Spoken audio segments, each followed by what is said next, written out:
ആ റിപ്പോർട്ടിന്റെ അടിസ്ഥാനത്തിൽ ഇപ്പോൾ സ്വാഭാവികമായിട്ടുള്ള അപ്പോൾ ഡോക്ടർ ഹാരിസിന് അദ്ദേഹത്തോട് എക്സ്പ്ലനേഷൻ ചോദിച്ചു എന്നുള്ളത് അതൊരു ഡിപ്പാർട്ട്മെന്റ് തല നടപടിയാണ്. അതൊരു സ്വാഭാവികമായിട്ടുള്ള ഒരു നടപടിക്രമമാണ്. അത് ഡിപ്പാർട്ട്മെന്റ് തലത്തിലുള്ള ഒരു നടപടിക്രമം മാത്രമാണ് അത്. തിരുവനന്തപുരത്ത് MP-യുടെ ഫണ്ടിൽ നിന്ന് വാങ്ങിച്ച ഒരു ഉപകരണത്തിന്റെ ഒരു ഭാഗം കാണുന്നില്ല എന്നുള്ളത് ഈ അന്വേഷണ സമിതി കണ്ടെത്തി. അപ്പൊ അതിനു മുൻപ് ഇത് റിപ്പോർട്ട് ചെയ്യപ്പെട്ടിരുന്നില്ല. അപ്പോ ഈ അന്വേഷണ സമിതിയുടെ റിപ്പോർട്ടിൽ ഇതുണ്ട്, ഇത് കാണുന്നില്ല എന്നുള്ളത്.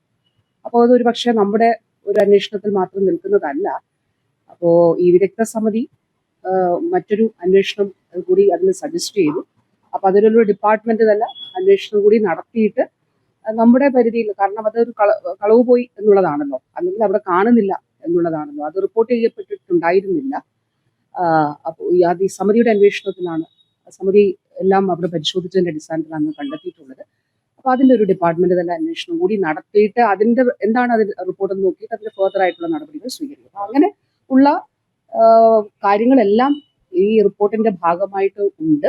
ഡോക്ടർ ഹാരിസിനെതിരെ ഉണ്ടായിട്ടുള്ളത് സ്വാഭാവികമായിട്ടുള്ള റുട്ടീനായിട്ടുള്ള ഡിപ്പാർട്ട്മെന്റിന്റെ ഒരു നടപടി ക്രമം മാത്രമാണ്.